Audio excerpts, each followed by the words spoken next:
அஸ்ஸலாமு அலைக்கும், welcome back to மோம்ஷான் kitchen. இன்றைக்கி நம்ம என்ன பார்க்க போகிறோன்னா ஆச்சி பானிபூரி கிட். அது வந்து நம்ம அன்பாக்சிங் பண்ண போகிறோம். அதில் எப்படி இருக்குது, அதோட டேஸ்ட் எப்படி இருக்குன்னு தான் நம்ம இன்றைக்கி பார்க்க போகிறோம். இப்போ வாங்க வீடியோக்குள்ளே போகலாம். ஃபஸ்ட்டு வந்து ஆச்சி பானிபூரி கிட்டில் வந்து என்ன இருக்குதுன்னு பார்க்கலாம். ஃபஸ்ட்டு வந்து இதில் என்ன போட்டிருக்காங்கன்னா அதோட இன்க்ரீடியன்ஸ்லாம் போட்டிருக்காங்க. வெளியே வந்து உள்ள பேக்கேஜிங்கில் என்ன இருக்குன்னா, ஃபஸ்ட்டு பானிபூரி இருக்குது, 24 பானிபூரி இருக்குன்னு சொன்னாங்க. இது வந்து நம்மளுக்கு அந்த பேஸ்ட்டு, அப்புறம் இந்த புதினா சட்னி, அப்புறம் அந்த ஸ்பைசஸ் சீசனிங் கொடுத்துருக்காங்க. இந்த 3 பேக்கெட்ஸ் கொடுத்துருக்காங்க. நம்ம கட் பண்ணி பார்த்துடலாம். பாருங்கள், முன்னாடி வந்து சீசனிங் கொடுத்துருக்காங்க.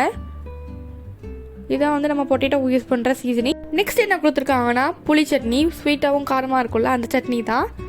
அதுக்கப்புறம் புதினா சட்னி.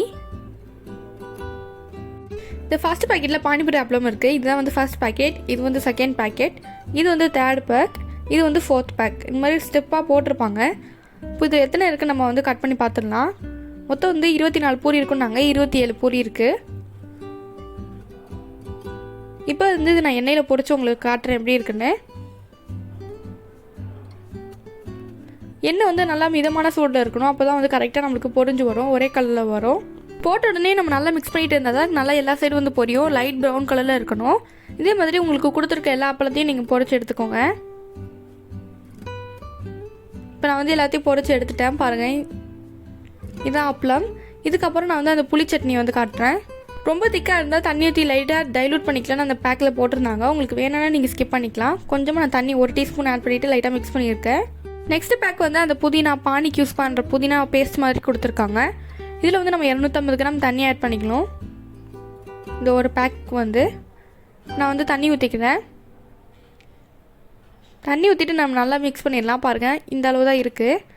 இது அவ்வளோதான். மிக்ஸ் பண்ணிவிட்டு ஓரமாக வச்சுருங்க. இப்போ நான் அவிச்ச உருளைக்கிழங்குல கொஞ்சமாக உப்பு சேர்த்துட்டு அவங்க கொடுத்த அந்த சீசனிங் ஆட் பண்ணிக்கிறேன் உருளைக்கிழங்கு மசாலாவுக்கு. ஃபஸ்ட்டு வந்து நம்ம மசாலா ஆட் பண்ணிவிட்டு நல்லா மிக்ஸ் பண்ணிடலாம். அதுக்கப்புறம் வெங்காயம் போட்டு நல்லா மிக்ஸ் பண்ணிக்கோங்க. நான் ஒரு பெரிய வெங்காயம் ஆட் பண்ணியிருக்கேன். இப்போ வந்து நான் அந்த அப்பளத்தை வந்து எந்த சைடு வந்து லைட் கலரில் இருக்குதோ அந்த சைடு, திக்காக இருக்க சைடு ஓப்பன் பண்ணக்கூடாது, தின்னாக இருக்க சைடு தான் ஓப்பன் பண்ணணும். இப்போ வந்து நான் உருளைக்கிழங்கு உள்ளே வச்சுட்டு அப்புறம் அந்த ஸ்வீட் சாஸ் வந்து ஆட் பண்ணிக்கிறேன்.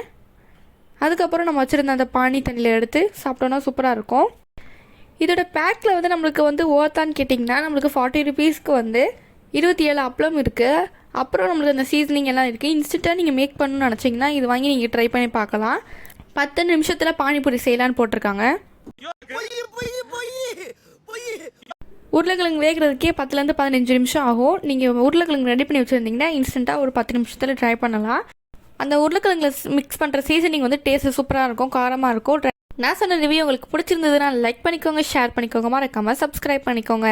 பக்கத்தில் இருக்க அந்த பெல் ஐக்கானை கிளிக் பண்ணிக்கோங்க. அப்போ தான் இந்த மாதிரி வீடியோஸ் போட்டால் உங்களுக்கு உடனே நோட்டிஃபிகேஷன் வரும். பாய், நெக்ஸ்ட் வீடியோவில் பார்க்கலாம்.